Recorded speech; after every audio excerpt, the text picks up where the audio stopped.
तो आज हम डिस्कस करने जा रहे हैं chemical reactions and equations of class 10 chapter number 1 short video होने वाली है। और इस तरह के मैं ढेर सारी वीडियोस लेते आऊँगा आपकी क्लास 10 के एग्जामिनेशन तक। हम लोग यहाँ पे बड़े मज़ेदार तरीके से पढ़ने वाले हैं। आप भी मज़ेदार तरीके से कॉपी पेन उठा लीजिए, नोट्स प्रिपेयर कीजिए या फिर स्क्रीनशॉट्स लेके बाद में अपना प्रिपेयर कर लीजिएगा नोट्स, और ध्यान से सुनिएगा तभी आपको मज़ा आएगा खूब। तो केमिकल रिएक्शंस होते क्या है कि कुछ वहाँ पे केमिकल्स होंगे जो रिएक्ट करेंगे और कुछ रिएक्टेंट से हमारा प्रोडक्ट बनेगा, कुछ नया चीज़ बनेगा, है कि नहीं। केमिस्ट्री में तो ये तो मजा होता है।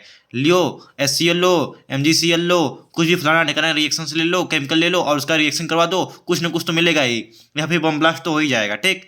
और इक्वेशंस उनको इक्वेट कैसे करते हैं, है कि नहीं। सही से केमिकल रिएक्ट करवाने के लिए सही केमिकल और सही रिएक्टेंट लेना पड़ेगा ताकि रिएक्ट करें और कुछ एक बढ़िया हमको सेटिस्फैक्टरी हमको प्रोडक्ट मिले, है कि नहीं। तो वो प्रोडक्ट बनाने के लिए कैसा इक्वेशंस होने चाहिए, क्या चीज़ें होनी चाहिए, तो सब चीज़ें यहाँ पढ़ने वाले हैं। तो इंट्रोडक्शन देखिए क्या है। Most of the substance around us undergoes various changes, some of this changes are temporary with no new substance being formed. कि यहाँ पे हमारे आसपास सराउंडिंग में कुछ चेंजेस होते रहते हैं, जहाँ पे कुछ चेंजेस टेम्पररी होते हैं जो हमको दिखाई नहीं देते हैं, तो ऐसे चेंजेस हम लोग फिजिकल चेंज कहते हैं, ठीक। जैसे मैं आपको एग्जांपल देता हूँ, as a growth of a tree. Tree क्या है, ट्री तो ट्री है, उसके अंदर भी फिजिकल चेंज आ रहे हैं। वो छोटा ट्री था, 2 साल बाद देख रहे हो कि थोड़ा सा और बड़ा हो गया है। एक बेबी था, उसको 1 ईयर बाद 2 ईयर बाद देख रहे हो वो भी बड़ा हो गया है, 2 साल बाद 3 साल बाद। तो ये सब क्या है, सब फिजिकल चेंज है, जहाँ पे ज़्यादा टेम्परेरी चेंज नहीं आता। चेंजेस आते हैं लेकिन ज़्यादा टेम्परेरी नहीं रहते हैं, हमको दिखाई नहीं देते हैं वो, और वहाँ पे कोई नया प्रोडक्ट नहीं फॉर्म होता है। बेबी तो बेबी रहेगा 2 साल बाद, और एक मैंगो ट्री जो बड़ा हुआ है 2 साल बाद, वो तो मैंगो ट्री ही रहेगा भैया। तो ये सब कहते हैं फिजिकल चेंजेस के अंदर। अब in certain other changes the new substance formed in which reactant और the parent loses identity to form new substance called product. तो यहाँ पे हमारा अब आता है केमिकल चेंजेस के बारे में, जहाँ पे हम लोग बात कर रहे हैं कि 2 अलग अलग टाइप के सब्सटेंसेस रिएक्ट करते हैं, जहाँ पे वो अपनी पुरानी आइडेंटिटी खो के नई चीज़ फॉर्म करते हैं, जिसको हम लोग प्रोडक्ट कहते हैं। जैसे हमारा यहाँ पे एग्जांपल ले लेते हैं, यहाँ पे मिल्क हो गया। मिल्क से हमारा कर्ड बनता है, तब जो कर्ड की प्रॉपर्टीज़ रहेगी वो मिल्क से बिल्कुल ही अलग रहती है। मिल्क की प्रॉपर्टी जो थी वो तो समझ में आता है, मिल्क से कर्ड बन गया, लेकिन वहीं पे हम कर्ड से दोबारा मिल्क नहीं बना सकते हैं। और जो कर्ड की प्रॉपर्टी थी वो बिल्कुल अलग थी। पहले मिल्क था, वो रिएक्ट किया, कुछ बैक्टीरियाज उसके अंदर होते हैं जिसकी वजह से कर्ड फॉर्म होता है। अब दोबारा कर्ड बन नहीं सकता है, यानी कि जो प्रॉपर्टी बनी है, जो हमारा प्रोडक्ट बनाया है, उसकी सारी प्रॉपर्टीज़ मिल्क से, उसके पहले वाली चीज़ से, उसके पेरेंट से, मतलब इसको पेरेंट ही कहेंगे, इसकी सारी प्रॉपर्टीज़ लूज कर दिया है कर्ड, और अपनी नई प्रॉपर्टी में आ गया है। तो यहाँ पे आगे क्या लिखा है, these changes are permanent changes as we won't get reactant back. जैसे मैंने आपको समझाया कि कर्ड से हम मिल्क नहीं बना सकते हैं, मिल्क से कर्ड बना जाएगा, है कि नहीं। अगर आप महान हो तो करके देखना, एक बार ट्राई करके कर्ड में पानी डाल देना, ठीक। कुछ ना कुछ करना अपने रिएक्शन से, कुछ ना कुछ तो होगा ही वहाँ पे, आपको पता चल जाएगा कि कर्ड से हम दोबारा मिल्क नहीं बना सकते हैं। Chemical reactions is a process by which 2 or more substances react with each other to form new substance with different properties। तो केमिकल रिएक्शंस क्या होता है, जैसे हमने यहाँ पे ये दिखाया, तो केमिकल रिएक्शन नहीं तो होता है भैया। केमिकल रिएक्शन हुआ वहाँ के उसके मिल्क के अंदर, तभी ना हमारा तो यहाँ पे कर्ड फॉर्म हुआ है। तो जब हमारा कर्ड फॉर्म हुआ है तो वो क्या है, प्रोडक्ट है। और मिल्क और बैक्टीरिया जो हैं और फिर जो वहाँ पे सराउंडिंग में रिएक्टेंट्स हैं उनके साथ रिएक्ट करके कर्ड बना है। यही तो होता है केमिकल रिएक्शन, कि हमारा एक प्रोसेस होता है जहाँ पे 2 और 2 से ज़्यादा सब्सटेंस रिएक्ट करते हैं एक दूसरे के साथ, ताकि एक नया सब्सटेंस बना सकें, है कि नहीं। और उनकी प्रॉपर्टीज टोटल डिफरेंट प्रॉपर्टीज होती हैं, जैसे मैं आपको अभी एक्सप्लेन किया 1 मिनट पहले। तो समझ गए ना केमिकल रिएक्शंस क्या होते हैं, बड़े आसानी से। चलिए आगे बढ़ते हैं। These are the following changes to determine the chemical reactions has taken place. तो यहाँ पे कुछ चेंजेस हैं, फॉलोइंग चेंजेस, जिसकी वजह से हमको पता चलता है कि यहाँ पे केमिकल रिएक्शन प्रोसेस हुआ है कि नहीं। जैसे टीचर रहता है क्लास में, टेस्ट देता रहता है, बच्चे टेस्ट देते हैं, टीचर प्रेजेंट रहता है। जब भुनभुनाने की आवाज़ आती है या फिर किसी की चीटिंग पता कैसे चलता है, जब बच्चे शुरू करते हैं, जब बच्चे बोलते हैं बार बार हमको वॉशरूम जाना है, हमको जाना है ये करने, हमको प्यास लगी है, तो टीचर समझ जाता है कि भैया चीटिंग होने वाली है। तो टीचर एग्जाम हॉल में बच्चों को परमिशन देता ही नहीं है। आप भी ऐसे कई बार किए होगे, आगे पीछे देखने की कोशिश करते हो, चीटिंग करने की कोशिश करते हो, तो टीचर पकड़ लेता है कि नहीं। तो उसी तरह के ये सब क्या है, हमारे चेंजेस देखने के लिए कुछ तरीके हैं। तो तरीका क्या है, चेंज इन स्टेट मतलब सॉलिड से चला गया हमारा लिक्विड स्टेट में, लिक्विड स्टेट से गैसेस स्टेट में कन्वर्ट हो गया, तो हमारा चेंज इन स्टेट हो गया। चेंज इन कलर हो गया, चेंज इन कलर मतलब कि वो लाल था पीला हो गया, पीला था लाल हो गया, तो ये सब हमारा क्या हो गया, चेंज इन कलर हो गया। चेंज इन टेम्परेचर का चेंज हो गया, एक्सोथर्मिक प्रोसेस हुआ तो टेम्परेचर बढ़ गया, एंडोथर्मिक प्रोसेस हुआ तो टेम्परेचर डिक्रीज हो गया। इवोल्यूशन ऑफ गैस, वहाँ से कुछ गैसेस निकल रहे हैं, जैसे आप वाटर को बॉयल करते हो तो वहाँ से गैसेस निकलता है कि नहीं, लिक्विड स्टेट टू चेंज हो रहा है गैसेस स्टेट, तो चेंज इन स्टेट वाला प्रोसेस हो गया, और वहाँ से गैस या फिर कोई रिएक्शन करो तो वहाँ से गैसेस निकल रहे हैं, है कि नहीं, तो वो दिखाता है कि वहाँ पे केमिकल रिएक्शन हो रहा है। जैसे हम लोग कैल्शियम कार्बोनेट लेते हैं, कैल्शियम ऑक्साइड लेते हैं CaO, कैल्शियम ऑक्साइड लेके उसमें वाटर डालते हैं, चूना लेते हैं, चूना लेके उसमें पानी डालते हैं, तो वहाँ पे केमिकल रिएक्शन होते हैं जो को हमको दिखाई नहीं देते हैं, लेकिन वहाँ से गैसेस निकलते हैं और टेम्परेचर भी चेंज होता है वहाँ पे, है कि नहीं, वहाँ पे इवोल्यूशन ऑफ गैस भी होता है और चेंज इन टेम्परेचर भी होता है। अभी हम आगे पढ़ेंगे, चलिए देखते हैं केमिकल इक्वेशंस क्या होते हैं। अब A chemical equation is the symbolic representation of a chemical reactant reaction, chemical reaction. अब रिएक्शन को देखिए, मैं आपको R/N लिखूंगा, शॉर्ट फॉर्म में नोट्स बना रहे हैं तो पूरा लिखने की जरूरत नहीं है, R/N। आप अपने से भी अलग अलग तरीके का अपने खुद के लिए समझने के लिए मैं आपको बता रहा हूँ, मतलब कि आप जब भी नोट्स प्रिपेयर कीजिए तो पूरा अंग्रेजी मत छापिए, बुकिश लैंग्वेज, आप अपने लिए ताकि उसको समझ लो शॉर्ट फॉर्म में, वैसा शॉर्ट फॉर्म यूज कीजिए ताकि आपका टाइम बचे, रिविजन करने का मजा भी आए। तो chemical equation is a symbolic representation, symbolic देखिए हम लोग पढ़ भी रहे हैं सिंबॉलिक रिप्रेजेंटेशन, तो सिंबॉलिक रिप्रेजेंटेशन करना सीखिए भैया जी। अ केमिकल, कुछ बहने भी होंगे तो बहन जी भी सीख लीजिएगा। A chemical equation is the symbolic representation of a chemical reaction in the form of symbols and formula wherein the reactant entities are given on the left hand side and the product entities on the right hand side। यहाँ पे बोला गया है simple से यही कि जो हमारे रिएक्टेंट होते हैं वो लेफ्ट हैंड साइड होते हैं और फिर जो प्रोडक्ट फॉर्म होता है वो राइट हैंड साइड में होता है, और दोनों के बीच में जो डिवाइड करता है रिएक्टेंट और प्रोडक्ट को, उसके बीच में होता है हमारा एरो, और यहाँ पे जब दो रिएक्टेंट होते हैं तो उनको जोड़ने के लिए हम लोग यूज़ करते हैं प्लस, है कि नहीं। और ये एज ए एग्जाम्पल किसका हो गया, ये एग्जाम्पल हो गया एक टाइप ऑफ रिएक्शन का, वो मैं अभी आपको आगे पढ़ाने वाला हूँ। इस रिएक्शन को याद रखिएगा कि जब भी दो रिएक्टेंट हमारे साथ मिलते हैं तो एक प्रोडक्ट फॉर्म होता है, तो इस टाइप का रिएक्शन को एक पर्टिकुलर रिएक्शन कहते हैं। अभी आप इसको याद रख लीजिएगा, मैं आपको आपसे पूछूंगा ये रिएक्शन याद रख लीजिएगा, ठीक। बैलेंस्ड केमिकल इक्वेशन क्या होता है, चलिए पढ़ते हैं। अब बैलेंस मतलब समझिए रहो, balanced chemical reaction, chemical equation मतलब बैलेंस रहेगा भैया जी। जैसे आप अपने दोनों टांगों पे खड़े हो जाते हो, एक टांग नहीं उठाते हो तब तक बैलेंस रहते हो, जैसे एक टांग उठाते हो तो धाम से गिर जाते हो जमीन पे, नाक फुटती है, सर फुटता है वो अलग से, है कि नहीं, हड्डियाँ फ्रैक्चर होती हैं वो अलग से, मम्मी पापा लात जूते पड़ते हैं वो अलग से। तो यहाँ पे वही है कि दोनों पैर पे खड़े रहते हो तो बैलेंस रहता है, आप बैलेंस रहते हो, तो बैलेंस मतलब कि बराबर, दोनों साइड बराबर रहता है, ये चीज़ समझ में आ रहा है ना, तो पढ़ते हैं उसको। चलिए, the chemical reaction shows chemical reaction needs to be balanced. A balanced chemical equation occurs when number of atoms involved, ध्यान से सुनिएगा, when the number of atoms involved in the reactants, जो रिएक्टेंट्स में यहाँ पे मान लीजिए ये मेरा रिएक्टेंट, मैंने आपको समझाया ये रिएक्टेंट मेरा है, इसमें नंबर ऑफ जितने एटम्स होते हैं वही एटम मेरे प्रोडक्ट में भी होने चाहिए, is equal to the number of atoms in the product side. तो देखिए चलिए दो रिएक्शन से हम कुछ समझते हैं कैसे, कि Zn, देखिए Z का एक एटम है, यहाँ पे हाइड्रोजन का 2 एटम है, सल्फर का 1 एटम है, ऑक्सीजन का 4 एटम है। तो याद हो गया ना कौन कौन सा है, Zn का N है, जिंक का, हाइड्रोजन का 2 एटम है, सल्फर का 1 है, ऑक्सीजन का 4 है। यहाँ पे देखते हैं प्रोडक्ट साइड, प्रोडक्ट में भी जिंक 1 ही है, सल्फर 1 है, ऑक्सीजन 4 है, हाइड्रोजन 2 है, मतलब मेरा भैया ये रिएक्शन बैलेंस है। अब देखिए यहाँ पे मेरा Fe 3 एटम है, Fe के आयरन के, हाइड्रोजन के यहाँ पे 4 दूनी 8 है, 8 एटम है, और 4 × 1 यहाँ पे 4 ऑक्सीजन के हैं, 8 हाइड्रोजन के, 4 ऑक्सीजन के, 3 आयरन के। तो देखिए 3 आयरन के हैं, 4 ऑक्सीजन के हैं, हमको चाहिए 4 ऑक्सीजन, 4 ऑक्सीजन पूरा हो गया, 4 × 1 यहाँ पे मल्टीप्लाई कर दिए सीधे। तो देख लीजिए अब ये कैसे 4 आया है, कैसे 8 आ रहा है, तो आपको पता ही होगा, 9th में पढ़े ही होगे। अब देखिए 4 × 2 8, हाइड्रोजन भी हो गया, लो भैया ये भी बैलेंस है मेरा। तो जितने रिएक्टेंट के साइड एटम्स होते हैं वही हमारे प्रोडक्ट के साइड भी उतने ही एटम्स होने चाहिए पर्टिकुलर मेरे एलिमेंट के, ठीक। चलिए आगे बढ़ते हैं हम। अब देखिए टाइप्स ऑफ केमिकल रिएक्शन पढ़ते हैं भैया जी, इंपॉर्टेंट चीज़ ये मैंने आपको सिखा यहाँ पे बता दिया है, यही होता है हिट एंड ट्रायल मेथड, यही होता है हिट एंड ट्रायल मेथड, यही आपके हिट एंड ट्रायल मेथड में होता है। सिंपल से जितना आपका रिएक्टेंट का साइड है वही देख लो कि आपके प्रोडक्ट साइड है कि नहीं है, नहीं है तो कुछ इसमें 4 जोड़ो, 5 जोड़ो, 2 जोड़ो, 3 जोड़ो, है कि नहीं, वही इस दोनों के बराबर करने की कोशिश करो। रिएक्टेंट के भी एक साइड भी आप जोड़ सकते हो, है कि नहीं, तो आप यहाँ पे वही जोड़ी जड़ा वाला काम करना है, जोड़ना है, घटाना है, मैक्सिमम चाहिए आपको जोड़ना ही है, कुछ घटाना उठाना नहीं है, सिर्फ जोड़ना है। किसी के सामने 2 लगाना है, किसी के सामने 1 लगाना है, किसी के सामने 3 लगाना है, बस यही करना है, हो जाएगा काम। और वो करोगे कहाँ, यहाँ पे सिर्फ यहाँ पे आप सिर्फ कर सकते हो। इसके सामने जो कंपाउंड है, कंपाउंड एलिमेंट के सामने सिर्फ वहाँ पे आप उसके जो मतलब मल्टीप्लाई कर सकते हो और कुछ इसमें से घटा नहीं सकते। जैसे Fe3 है तो Fe2 नहीं कर सकते यहाँ पे, या 3 × 2 नहीं कर सकते। जो भी करना है यहाँ पे करना है सामने एकदम। तो आपको आता होगा, क्लास 9th में आराम से सीख लियोगे रिएक्शन बैलेंस करना। यहाँ तो सब बच्चों वाली चीज़ है। चलिए आगे बढ़ते हैं। टाइप्स ऑफ केमिकल रिएक्शन जो हमको मेन इस चैप्टर में पढ़ना है। तो कॉम्बिनेशन रिएक्शन क्या होता है, अभी मैंने आपसे कहा था 2 मिनट पहले, कुछ याद रखे रहिएगा।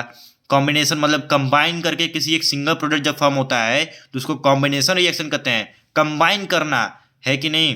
Reaction in which a single product is formed 2 और more reactants is known as a combination reaction. जब दो से ज़्यादा मेरे रिएक्टेंट होते हैं और एक ही सिंगल प्रोडक्ट फॉर्म होता है तो हम उसको कॉम्बिनेशन रिएक्शन कहते हैं। तो इसी को कहते हैं कॉम्बिनेशन रिएक्शन। आपने तो पहले ही पढ़ लिया था 2 मिनट पहले, तो आपको आता ही होगा, है कि नहीं। इसलिए मैंने कहा था इसको याद रखिएगा, किसी एक टाइप का रिएक्शन है ये। तो कॉम्बिनेशन रिएक्शन है, 2 रिएक्टेंट एक प्रोडक्ट फॉर्म हो रहा है, सिंगल प्रोडक्ट। अब यहाँ पे दूसरा एग्जाम्पल देख लेते हैं। CaO calcium oxide solid form में है, H2O लिक्विड फॉर्म में है, कैल्शियम हाइड्रोक्साइड मेरा यहाँ पे एक्वियस स्टेट में है, ठीक। तो मैंने आपको बताया था जैसे चूना होता है, चूना को लेते हैं पानी में ऐड करते हैं, यही चूना होता है मेरा। चूना को लेते हैं पानी में ऐड करते हैं, कैल्शियम हाइड्रोक्साइड यहाँ पे रहता है और sufficient amount of heat release होती है यहाँ से। हीट का सिंबल होता है यही वाला, फिजिक्स में शायद इसको डेल्टा कहते होगे, है कि नहीं। तो इसको क्या कहते हैं हम लोग, हीट का रिप्रेजेंटेशन करवाते हैं इस तरीके से। S से सॉलिड, L से लिक्विड और एक्वियस से यहाँ पे मतलब एक्वियस सोल्यूशन हो जाता है। और यहाँ पे मतलब जो पानी में आप कोई चीज़ डालते हो सोल्यूशन में तो एक्वियस कहलाता है। पानी में जब भी कोई कंपाउंड रहता है तो उसे एक्वियस कहते हैं। और जब बाहर निकल जाते हो सॉलिड फॉर्म में रहता है, देखिए सॉलिड फॉर्म में, इसको भी पानी में डाल दूंगा तो ये क्या हो गया, पानी में डालने तो ही ये कैल्शियम हाइड्रोक्साइड में कन्वर्ट हो गया और उसको एक्वियस में कर दिए। जो भी चीज़ कंपाउंड पानी में रहता है तो उसको हम लोग एक्वियस कहते हैं। यहाँ पे ये हीट का सिंबॉलिक रिप्रेजेंटेशन है, यहाँ से sufficient amount of heat release होती है कि नहीं। तो मैंने अभी आपको बताया था। अब यहाँ पे लिखा भी है, देखिए calcium oxide reacts vigorously with, ये सब वर्ड्स लिखने पड़ते हैं, सब ये वर्ड्स इंपॉर्टेंट होते हैं। ये सभी बताते जा रहा हूँ कि क्या क्या इंपॉर्टेंट क्या क्या नहीं। ये सिंबॉलिक रिप्रेजेंटेशन यहाँ पे करवाना इंपॉर्टेंट है। रिएक्शन देना, अच्छे से लिखना, विगरसली जैसे वर्ड्स यूज करना, रिएक्शन जैसे वर्ड्स यूज करना, रिएक्ट्स जैसे वर्ड यूज करना, आपको ज़्यादा नंबर दिलवाएंगे एग्जाम में, ठीक। Calcium oxide reacts vigorously with water to produce slaked lime calcium hydroxide. Slaked lime किसको कहते हैं, आप लोग स्लेक्ट लाइम भी कर सकते हो यूज वर्ड। स्लेक्ट लाइम से आपको नंबर मिलेगा। आप यहाँ पे कैल्शियम हाइड्रोक्साइड लिखोगे प्लस स्लेक्ट लाइम भी लिख देना, ये नंबर दिलवाएगा आपको। Releasing a large amount of heat, sufficient amount of heat नहीं, large amount of heat release करता है। A solution of slaked lime produces by reaction is used for whitewashing. और वाइट वॉशिंग क्या होता है देख लीजिए, ये भी सब यूज कीजिएगा ऑन द वॉल्स। तो पहले घरों को क्या होता था, घर जो होते थे मिट्टी के घरों पे आज के ज़माने में जैसे आपका पेंट काम करता है घर को चमकाने के लिए, है कि नहीं। घर चमकता है, जैसे आपका नेरोलैक आता है, नेरोलैक दिखाता है, चमकता है आपका घर, बारिश धूल मिट्टी सबसे बचाता है। तो वो काम करता था वाइट वॉशिंग वाला काम। वाइट वॉशिंग क्या, कैल्शियम कार्बोनेट होता था। चलिए पढ़ते हैं उसके बारे में, वाइट वॉशिंग कैसे होती थी। वाइट वॉशिंग मतलब चूना लगाना घरों पे, जो मिट्टी घर होते थे वहाँ पे चूना लगाते थे पहले। जैसे अभी आपको बहुत सारे लोग चूना लगा देते हैं, बाजार में जाते हो बच्चा समझ के आपको 2 रुपये की चीज़ 10 रुपये में बेच देते हैं, तो चूना लगा देते हैं। और बहुत सारे लोग ठगा जाते हैं, ठगाने को ही चूना लगाना कहते हैं, है कि नहीं। तो वही चीज़ है, चलिए समझते हैं इसको अच्छे से। कैल्शियम हाइड्रोक्साइड, ये CaOH2 कैल्शियम हाइड्रोक्साइड इसको कहते हैं। Calcium hydroxide react slowly with the CO2 carbon dioxide. जो अब इसको कैल्शियम हाइड्रोक्साइड को हम लोग पोत देते हैं, मतलब लगा देते हैं चूना दीवार पे, तो ऑक्सीजन में CO2 प्रेजेंट रहता है, कार्बन डाइऑक्साइड वो रिएक्ट करता है in air to form a thin layer of calcium carbonate. वो कैल्शियम हाइड्रोक्साइड रिएक्ट करता है कार्बन डाइऑक्साइड के साथ, तो हमारा फॉर्म होता है कैल्शियम कार्बोनेट। CaCO3 फॉर्मूला होता है कैल्शियम कार्बोनेट का, CaRBONATE carbonate. On the wall पे तब कार्बोनेट कैल्शियम कार्बोनेट फॉर्म होता है। क्या होता है, calcium carbonate is formed after 2 to 3 days of white washing. जब हम लोग चूना लगा देते हैं वहाँ पे घर पे, तो 2 से 3 दिन बाद एक थिन लेयर पतली से वहाँ पे फॉर्म होती है CaCO3 की, कैल्शियम कार्बोनेट की, and gives a shiny finish on the walls, shiny finish to the walls. जैसे पेंट होने के बाद पूरा शाइनी फिनिश आता है घर का, वैसे ही यहाँ पे 2 से 3 दिन बाद चूना लगाने के हम लोगों के थिन लेयर जमता था, और थिन लेयर की वजह से बहुत ही ज़्यादा शाइनी होता था हमारा घर। जो भी घर होते थे वो बहुत ज़्यादा चमकने लगते थे, अच्छे लगते थे, है कि नहीं। And give shiny finish to the walls. It is interesting to note that the chemical formula of the marble is also CaCO3। जो मार्बल होता है, मार्बल का ही जो होता है हमारा फॉर्मूला CaCO3 होता है। बहुत ही इंटरेस्टिंग है, आपके थर्ड पेज पे दिया होगा स्टार्टिंग में, है कि नहीं, आपके एनसीईआरटी के थर्ड पेज पे नोट बना के दिया होगा ये चीज़ CaCO3 के बारे में, व्हाइट वॉशिंग के बारे में। उसका रिएक्शन क्या होता है, केमिकल रिएक्शन देख लीजिए। अब ये आपका स्लेट लाइम हो गया, CaOH2 कैल्शियम हाइड्रोक्साइड किसी स्टेट प्लस कार्बन डाइऑक्साइड का रिएक्ट किया जो कि गैसियस फॉर्म में होता है, और यहाँ पे कैल्शियम कार्बोनेट फॉर्म हो गया आपका, प्लस H2O लिक्विड फॉर्म में, कैल्शियम हाइड्रोक्साइड या कैल्शियम कार्बोनेट आपका हो गया। अब यहाँ पे कुछ इंपॉर्टेंट रिएक्शन स्टार बना के मैंने लिखा है, burning of a coal, carbon plus O2, यहाँ पे CO2 आपको देते हैं, प्लस यहाँ पे formation of water H2 gas में, O2 गैस में H2O एक्विसियस देता है। Burning of natural gas methane का देखिए CH4 plus O2, CO2 form होता है, H2O फॉर्म होता है लिक्विड। एक्सोथर्मिक रिएक्शन क्या होता है, बड़ा ये अच्छे से आपको पता है कि an exothermic reaction releases heat and causes temperature of the immediate surrounding to rise. Exothermic reaction में होता क्या है कि जो आसपास का टेम्परेचर होता है राइज होता है, किस वजह से, क्योंकि वहाँ से जो रिएक्शन होता है वहाँ से इवोल्यूशन ऑफ हीट होता है। जैसे कि मैंने यहाँ पे ये बताया आपको चूना वाला, है कि नहीं, स्लेट लाइम फॉर्म होता है तो वहाँ से बहुत ज़्यादा हीट प्रोड्यूस होता है जब चूना बनता है, जो उसमें पानी ऐड कर देते हैं तो हीट सफिशिएंट अमाउंट में, लार्ज अमाउंट में रिलीज होता है, तो आसपास के भी टेम्परेचर गर्म हो जाता है कि नहीं। आपको वहाँ से पता चल जाएगा कि देखते ही कि हाँ भैया यहाँ पर यहाँ से हीट रिलीज हो रही है इस रिएक्शन से, तो वही होता है एक्सोथर्मिक। मैंने दिखा दिया आपको एग्जाम्पल, है कि नहीं। The rice potatoes and bread we eat contain carbohydrates, जो भी राइस पोटेटो हम लोग खाते हैं, ब्रेड खाते हैं, तो उसके अंदर कार्बोहाइड्रेट होता है कि नहीं। अब इससे रिलेटेड क्या है भैया, कार्बोहाइड्रेट होता है, हम लोग क्या करें, देखो आगे पढ़ो। The carbohydrates are broken down to form glucose, carbohydrate जो हमारे अंदर जाते हैं तो वो ग्लूकोज में ब्रेक डाउन होते हैं। This glucose combine with the oxygen in the cells of the body and provides energy. अब क्या होता है, रेस्पिरेशन आपको जानते ही हो, क्लास 7 में क्लास 6 में पढ़े ही होगे बड़े आराम से। रेस्पिरेशन सांस लेते हैं, अंदर जो भी हमारे फॉर्म होते हैं सेल्स के अंदर, तो सेल्स के अंदर उस ऑक्सीजन से वो कार्बोहाइड्रेट टूटता है ग्लूकोज में, सिंपलर मॉलिक्यूल्स में, तो हमको वहाँ से एनर्जी मिलती है। तो ये होता है, कार्बोहाइड्रेट्स होते हैं, कार्बोहाइड्रेट्स ब्रोकन डाउन होता है ग्लूकोज के अंदर, और ग्लूकोज हमको एनर्जी प्रोवाइड करता है सेल के अंदर। तो this glucose combine with the oxygen in the cell, oxygen combine करते हैं of our body and provide energy देते हैं हमको, जो प्रोसेस होता है रेस्पिरेशन। C6H12O6 ग्लूकोज का फॉर्मूला होता है, plus 6 O2 glucose combine with the O2, और यहाँ से कार्बन डाइऑक्साइड रिलीज होता है, वो ग्लूकोज हमको देता है एनर्जी, ठीक ना, ऑक्सीजन के साथ कंबाइन करता है। This glucose combine with the oxygen combine हुआ in the cell of our body and provide energy, और हमको एनर्जी प्रोवाइड करता है, रेस्पिरेशन प्रोसेस जिसको कहते हैं। अब देखिए यहाँ पे कार्बन डाइऑक्साइड भी बनता है, इस वजह से वाटर भी बनता है उसके अंदर, और एनर्जी रिलीज होती है कि नहीं।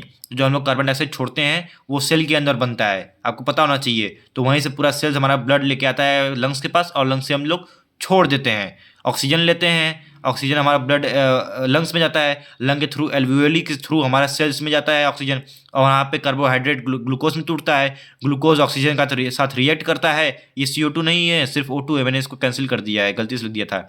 तो फिर यहाँ पे आपका फिर एनर्जी बनता है, CO2 रिलीज होता है, H2O रिलीज होता है, ठीक। एंडोथर्मिक रिएक्शन क्या होता है, and endothermic reaction is a process in which it absorbs heat and cools surroundings. Endothermic में होता है कि जो आसपास की भी हीट होती है उसको एब्जॉर्ब कर लो, आसपास की हीट एब्जॉर्ब कर लेते हैं, और आसपास का जो माहौल होता है उसको ठंडा कर देते हैं, एकदम कूल। जैसे नवरत्न तेल लगाते ही आपका दिमाग पहले गर्म रहता है, लगाते ही ठंडा ठंडा हो जाता है, तो नवरत्न तेल क्या करता है, आपके सर की गर्मी पूरा एब्जॉर्ब कर लेता है, इसलिए आपको बहुत ही ठंडा ठंडा फील होता है। देखे होगे कि नहीं, अमिताभ बच्चन को सर पे तेल मालिश करवाते हुए नवरत्न कुल का बोलते हैं, बहुत ही ठंडा ठंडा फील कुल होता है। तो ये होता है, जो नवरत्न तेल लगाते हो सर पे ठंडा ठंडा इसलिए फील होता है क्योंकि आज तो आपकी सर की गर्मी पूरा एब्जॉर्ब कर लेता है कि नहीं। तो वही होता है endothermic reaction. And endothermic reaction is a process in which it absorbs heat and cool surrounding the decomposition of vegetable matter into, और तो मजाक वाली बात हो गई, उसको मत लिख दीजिएगा अपने एग्जाम में, ठीक ना, ये लिखिएगा जो बता रहा हूँ। The decomposition of vegetable matter into compost is an example of it. जैसे डिकम्पोजिशन ऑफ वेजिटेबल मैटर, आप कोई भी सब्जी पील्स होती हैं, मतलब सब्जी पील्स मतलब कि सब्जी के छिलके होते हैं, आप लोग सब्जियाँ छिलते ही होगे, है कि नहीं, मम्मी या फिर छिलती होंगी, तो उसको उठा लो, कचरे में मत फेंको, उसको जाके मिट्टी पे एक दिन फेंक दो, एक दिन देखोगे, 2 दिन देखोगे, तीसरे दिन गायब हो जाएगा। तो क्या हुआ, वो डिकम्पोज हो गया। किसने डिकम्पोज किया, बैक्टीरियाज ने उसको डिकम्पोज किया, डिकम्पोजर्स ने डिकम्पोज किया, तो कंपोस्ट में फॉर्म हो जाएगा, है कि नहीं। तो जब रिएक्शंस हो रहे होते हैं तो वहाँ पे एंडोथर्मिक टाइप ऑफ रिएक्शन होता है। तो डिकम्पोजिशन रिएक्शन पढ़ते हैं। डिकम्पोज मतलब क्या होता है, डिकम्पोज मतलब तोड़ना, 2 पार्ट में डिकम्पोज कर देना, तोड़ देना, इसको ब्रेक डाउन कर देना। Decomposition reaction when single reactant breaks down to give a simpler products, तो हमने यहाँ पे कॉम्बिनेशन पढ़ा था, दो चीज़ों को कंबाइन करते हैं तो हमारा एक सिंगल चीज़ मिलता है। अब डिकम्पोजिशन पढ़ेंगे हम लोग कि एक चीज़ को यहाँ पे अब इसका उल्टा हो जाएगा, इसी का उल्टा कर दोगे तो डिकम्पोजिशन बन जाएगा। एक सिंगल चीज़ को तो रिएक्ट करवाएंगे, मतलब एक सिंगल चीज़ जो होगा वो टूटेगा, दो चीज़ देगा हमको। पहले था दो चीज़ों को रिएक्ट करवाएंगे तो एक सिंगल चीज़ देगा, अब सिंगल चीज़ को तोड़ेंगे दो चीज़ देगा हमको, है कि नहीं। तो when a single reactant breaks down to give a simpler product, चलिए देखते हैं क्या होता है यहाँ पे। जैसे हमारा एग्जांपल है यहाँ पे FeSO4 ferrous sulphate solid form होता है। जब यहाँ पे हम इसको हीट से तोड़ते हैं, हीट देते हैं, हीट प्रोवाइड करते हैं तो टूटता है। किसमें टूटता है? फेरिक ऑक्साइड में, Fe2O3 में टूटता है। SO2 सल्फर डाइऑक्साइड और सल्फर ट्राइऑक्साइड में टूट जाता है। यहाँ पे सल्फर डाइऑक्साइड जो होती है ब्राउन गैस होती है यहाँ पे, और सफोकेटिंग गैस होती है। तो इसके बारे में आपके एनसीईआरटी में देखिए रखा है, अच्छे से उसको ध्यान से पढ़ लीजिएगा। बहुत ही इंपॉर्टेंट पैराग्राफ है, एक क्वेश्चन आता है कि नहीं। 2 से 3 नंबर का आएगा और लटका देगा आपको, ध्यान से पढ़ लीजिएगा। यहाँ पे मैंने बता दिया था आपको, लिक्विड स्टेट होता है, गैसेज स्टेट होता है, सॉलिड एस मतलब सॉलिड स्टेट होता है, एक्सियस होता है, ए डेल्टा मतलब यहाँ पे जो ट्रायंगल बनाते हैं ट्रायंगल की फॉर्म में इसका मतलब हीट होता है।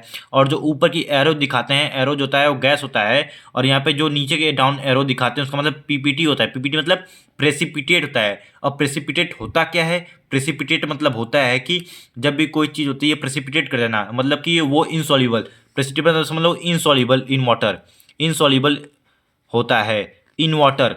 वाटर के अंदर जो भी सोल्यूशन होता है, सोल्यूशन जो भी हमारा बनता है उस सोल्यूशन के अंदर ये इनसॉल्युबल होता है, घुलता ही नहीं है, मिलता ही नहीं है, इसको दोस्ती करना पसंद ही नहीं है। रिएक्शन के बाद रिएक्शन करता है, जब दो चीज़ें कंबाइन करती हैं, रिएक्ट करती हैं, तो वहाँ पे ये इनसॉल्युबल रहता है।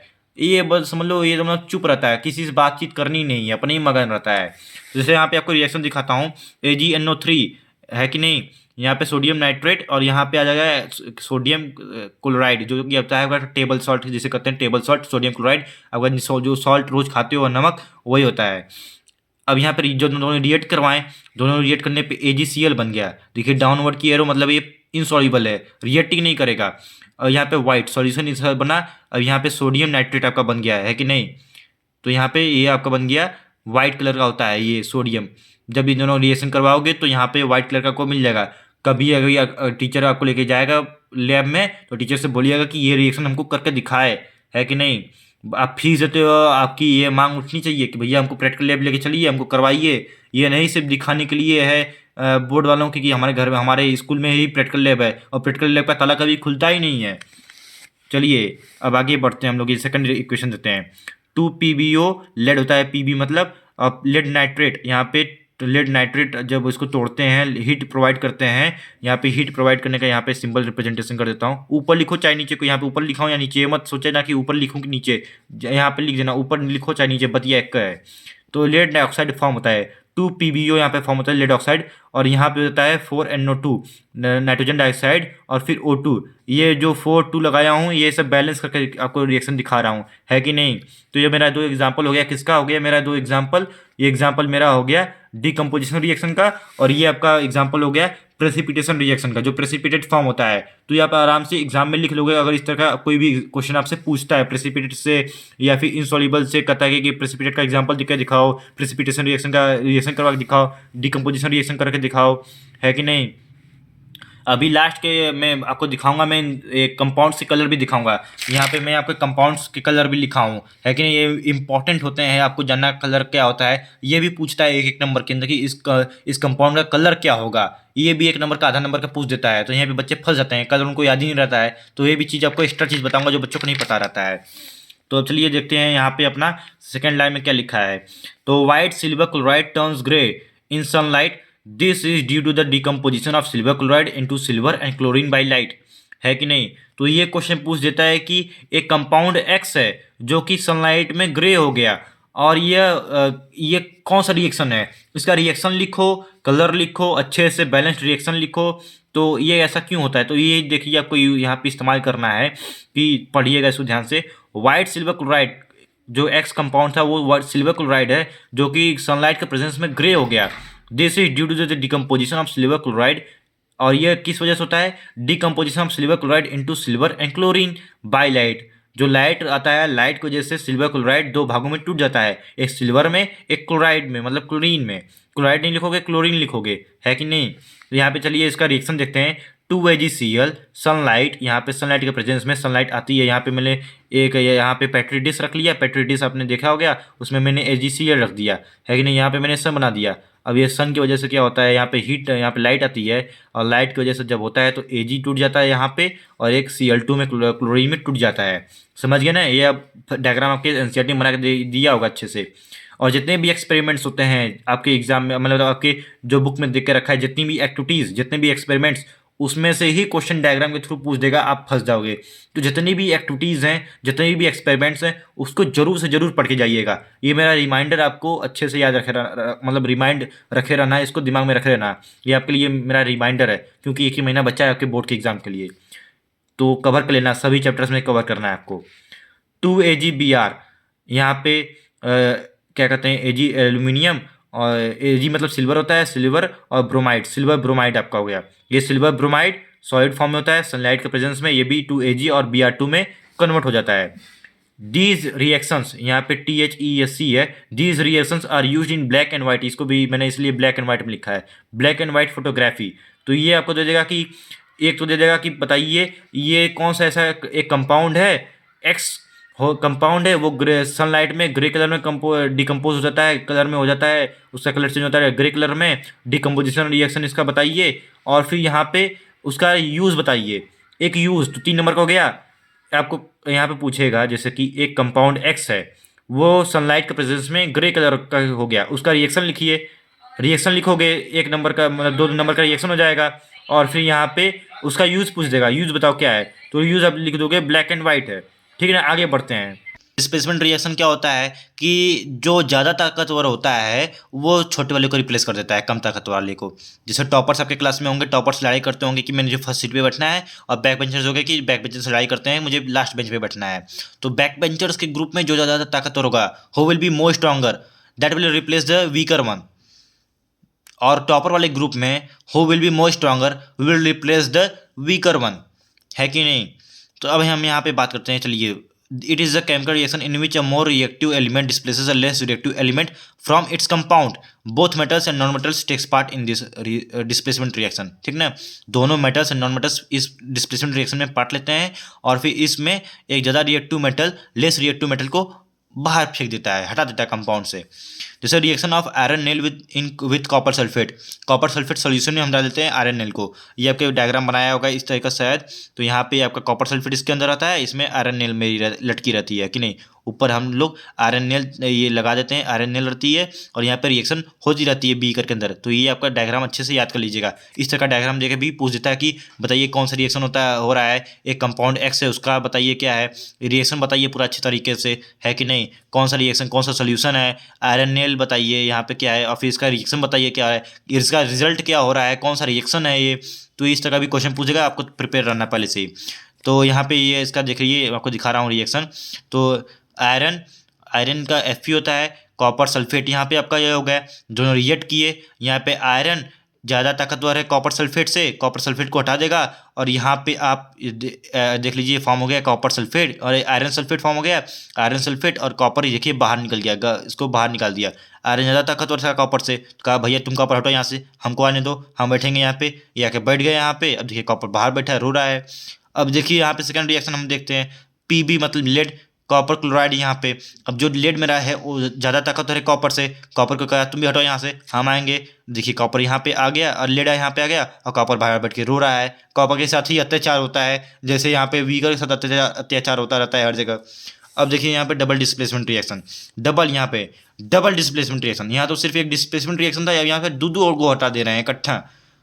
तो देखिए इसको को also known as double replacement reaction और मेथाथिसिस। तो ये आपके लिए एक एक्स्ट्रा इन्फॉर्मेशन मैंने दिया यहाँ पे कि इसको डबल रिप्लेसमेंट रिएक्शन भी कहते हैं या फिर मेथाथिसिस भी कहते हैं। तो ये आपको एक एक्स्ट्रा इन्फॉर्मेशन मिल गया जो कि एनसीईआरटी में आपके नहीं लिखा है। It is a type of chemical reaction where two compounds react and positive ions cation जिसको कहते हैं एंड नेगेटिव आयंस अनायन जिसको कहते हैं of the two reactants switches places forming two new compounds और प्रोडक्ट्स। जो मेरे पॉजिटिव आयन रहते हैं और नेगेटिव आयन रहते हैं वो एक दूसरे में स्विच कर लेते हैं, अदला बदली कर लेते हैं। डबल डिस्प्लेसमेंट मतलब कि यहाँ पे अदला बदली करना, जैसे कि आपने यहाँ पे बस में आप ज़्यादा ताकतवर हो तो आप छोटे वाले को जो रहेगा, छोटे वाले बच्चे को हटा के अपने बैठ जाओगे, तो रिप्लेस कर दिया। आप खड़े थे, फिर आप उसको हटा के वहाँ पे बैठ गए और वो बैठा था वो खड़ा हो गया।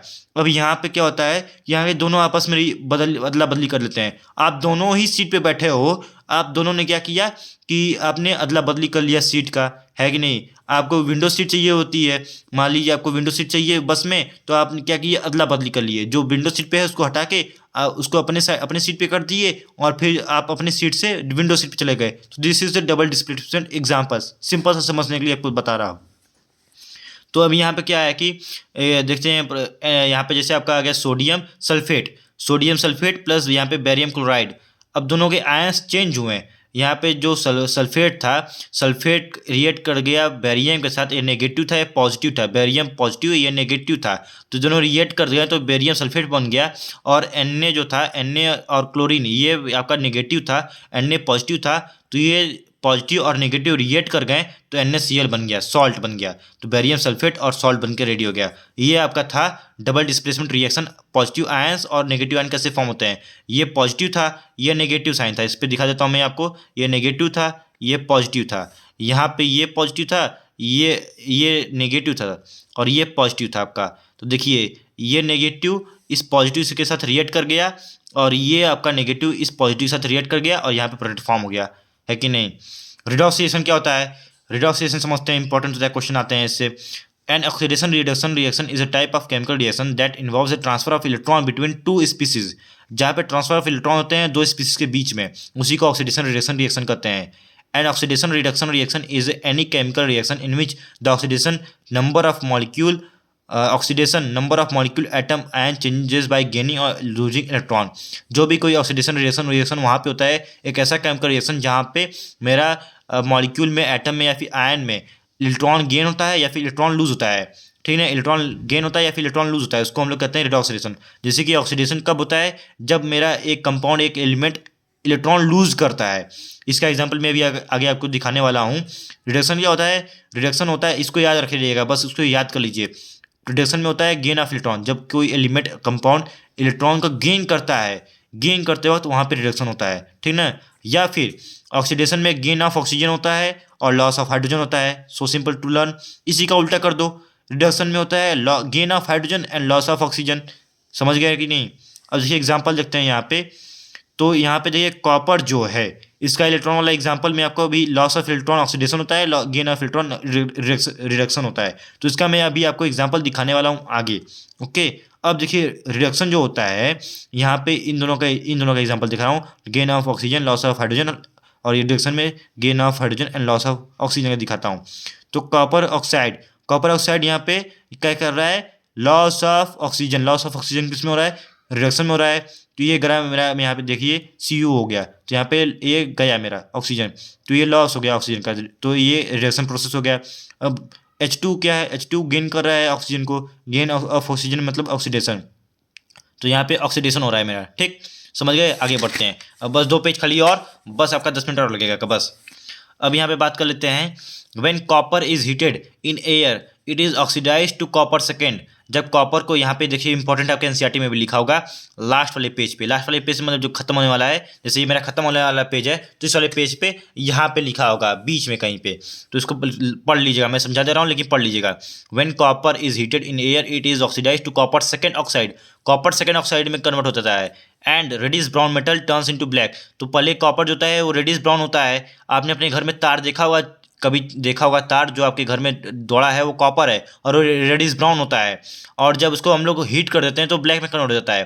अगर आपके घर में कभी इस तरह का छोटा मोटा तार होगा तो तार के अंदर जो मेटल होता है वो कॉपर होता है। अब उस कॉपर को लेके आइएगा, तार को छील दीजिएगा और उसको बड़े सावधानी के साथ उसको गैस पे रख के गर्म कीजिएगा, तो जो ब्राउन रहेगा, ब्राउन चीज़ मेरा कन्वर्ट हो जाएगा ब्लैक में, और वही फॉर्म होता है कॉपर सेकेंड ऑक्साइड। साइंस की स्टूडेंट तो थोड़ा मोड़ा एक्सपेरिमेंट तो करना बनता ही है कि नहीं, लेकिन हाँ सेफ्टी मेजर्स के साथ, विद द प्रिकॉशंस।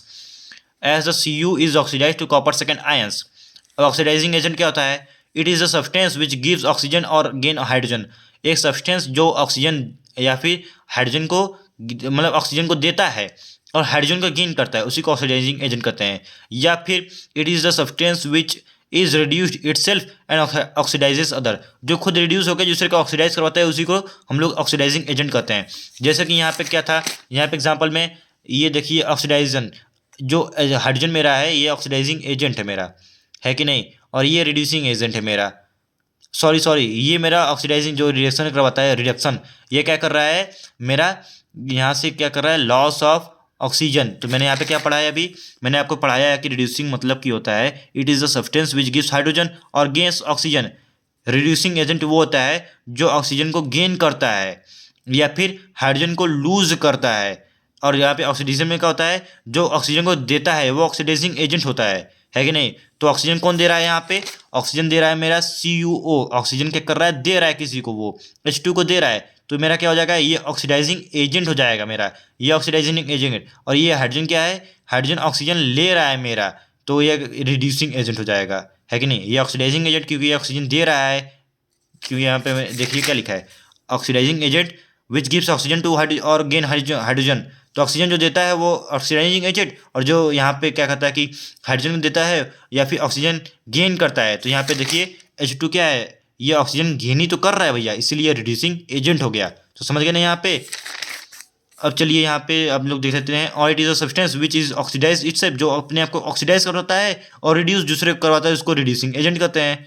अब देखिए यहाँ पे ये इलेक्ट्रॉन वाली बारी आ गई, इलेक्ट्रॉन की, जो मैंने आपको समझाया था। यहाँ पे ऑक्सीडेशन मतलब लॉस ऑफ इलेक्ट्रॉन, रिडक्शन मतलब गेन ऑफ इलेक्ट्रॉन। तो यहाँ पे समझते हैं इसको अच्छे से। Mg, और यहाँ पे देखिए Mg जो है, यहाँ पे Mg और कॉपर सल्फेट के साथ रिएक्शन करवाया तो मैग्नीशियम सल्फेट बन गया, और यहाँ पे कॉपर यहाँ से अकेला निकल गया। तो यहाँ पे मेरा क्या हो गया, डिस्प्लेसमेंट रिएक्शन का ये एग्जांपल हो गया। अब मैग्नीशियम यहाँ पे रिड्यूसिंग एजेंट है, magnesium is a reducing agent. क्यों यहाँ पे रिड्यूसिंग एजेंट है, क्योंकि ये इसने अपने किसी को क्या कहते हैं कि रिड्यूस अपने आप को करवाया है और ऑक्सीडाइज करवाया है। और सॉरी यहाँ पे रिड्यूसिंग एजेंट में क्या था कि ये substance which is oxidise itself, अपने आप को ऑक्सीडाइज करवाया है इसने। देखिए यहाँ पे इसमें ऑक्सीजन है, तो इसने यहाँ पे ऑक्सीजन इसको मिल गया, है कि नहीं, यहाँ पे ऑक्सीजन इसको मिल गया, इस वजह से यहाँ पे ऑक्सीडेशन हुआ है। Mg से लेके MgSO4 तक ऑक्सीडेशन हुआ है, और ये खुद को ऑक्सीडाइज करवाया है और दूसरे को लूज करवाया है, कॉपर को लूज करवाया है, क्योंकि इसका ऑक्सीजन इसने छीन लिया, है कि नहीं। इस वजह से ये रिड्यूसिंग एजेंट हो जाएगा। अब कॉपर सल्फेट देखिए क्या है, कॉपर सल्फेट ने अपना ऑक्सीजन दे दिया Mg को, है कि नहीं। कॉपर सल्फेट में इसका जो ऑक्सीजन था, सल्फेट के साथ ये ऑक्सीजन भी तो गया, तो ये इसको अपना ऑक्सीजन दे दिया, है कि नहीं। तो यहाँ पे ये अपने आप को क्या कराया, रिड्यूस करवाया है, और ऑक्सीडाइज किसको करवाया है, मैग्नीशियम को, इसलिए ये ऑक्सीडाइजिंग एजेंट मेरा हो जाएगा। Cu2 पॉजिटिव क्या हो जाएगा मेरा, ऑक्सीडाइजिंग एजेंट। समझ गए ना, समझ नहीं आया तो एक बार रिपीट कर लो, पीछे आ जा, बैक आओ 1 मिनट पीछे जाओ और सुन लो दोबारा। अब देखते हैं इसको, जिंक, और यहाँ पे देखिए मेरा है कॉपर, ठीक है ना। अब जिंक क्या है, रिड्यूसिंग एजेंट है। क्यों, क्योंकि ये गेन ऑफ मतलब लॉस गेन नहीं किया है इसने, लूज किया इलेक्ट्रॉन को। यहाँ पे इसने लूज किया इलेक्ट्रॉन को, गेन नहीं हुआ है यहाँ पे लूज ऑफ इलेक्ट्रॉन हुआ है। और लूज कौन करता है, यहाँ पे ऑक्सीडेशन जब होता है तब लूज करता है इलेक्ट्रॉन भैया जी। तो इसने क्या किया, लूज किया है, तभी तो 2 पॉजिटिव चार्ज आया है इस पर। हमारा जो प्रोटॉन होता है, प्रोटॉन और इलेक्ट्रॉन एक न्यूक्लियस में, एक एटम के अंदर इक्वल अमाउंट में होते हैं। तो जो हमारा इलेक्ट्रॉन जो होता है, जब वहाँ पे से इलेक्ट्रॉन 2 इलेक्ट्रॉन निकाल लेंगे, 2 इलेक्ट्रॉन वहाँ से निकाल दिए तो पॉजिटिव चार्ज नहीं आ जाएगा, 2 पॉजिटिव चार्ज आ जाएगा ना उसके ऊपर। तो वही जो 2 पॉजिटिव चार्ज आया, इसमें से 2 इलेक्ट्रॉन लूज किया इसने, तो ये मेरा रिड्यूसिंग एजेंट हो जाएगा। ऑक्सीडाइजिंग एजेंट क्या है, ऑक्सीडाइजिंग एजेंट देखिए यहाँ पे मेरा हो गया Cu2 पॉजिटिव, ये क्या है, यहाँ पे इसके पास 2 इलेक्ट्रॉन की कमी है। तो ये 2 इलेक्ट्रॉन जो उसने ये लूज किया, तो 2 इलेक्ट्रॉन ये पकड़ लिया, ये पकड़ के अब यहाँ पे अपनी स्टेबिलिटी पोजीशन में आ गया। तो इसके अंदर अब इलेक्ट्रॉन भी बराबर मात्रा में है और प्रोटॉन भी बराबर मात्रा में है। तो मेरा ये Cu हो गया, यहाँ से इस पर कोई चार्ज नहीं है, ये न्यूट्रल हो गया। तो यहाँ पे रिडक्शन हुआ है और यहाँ पे ऑक्सीडेशन हुआ है। और ये मेरा जहाँ पे ऑक्सीडेशन जिसका होता है उसी साइड रिएक्टेंट के, उसको हम लोग रिड्यूसिंग एजेंट कहते हैं। सिंपल सा एक ट्रिक को देख लीजिए, ट्रिक बड़ा सिंपल है। आप पहले आइडेंटिफाई कीजिए कि कहाँ पे ऑक्सीडेशन हो रहा है, कहाँ पे रिडक्शन हो रहा है, by the loss of electron और by the loss of hydrogen और ऑक्सीजन, और गेन ऑफ हाइड्रोजन और गेन ऑफ ऑक्सीजन की वजह से, जो मैंने अभी आपको 3 चीज़ बताया पीछे। अब यहाँ पे जिसका ऑक्सीडेशन हो रहा होगा वही यहाँ पे रिएक्टेंट साइड रिड्यूसिंग एजेंट बनेगा, और जहाँ पे जिसका रिडक्शन हो रहा होगा वही ऑक्सीडाइजिंग एजेंट बनेगा, ठीक, रिएक्टेंट का साइड। ये चीज़ सिंपल सा समझ में आ गया होगा। कोरोजन क्या होता है, the process of slow conversion of metals into their undesirable compounds due to the reaction with oxygen, H2O, acids and gases etcetera present in the atmosphere.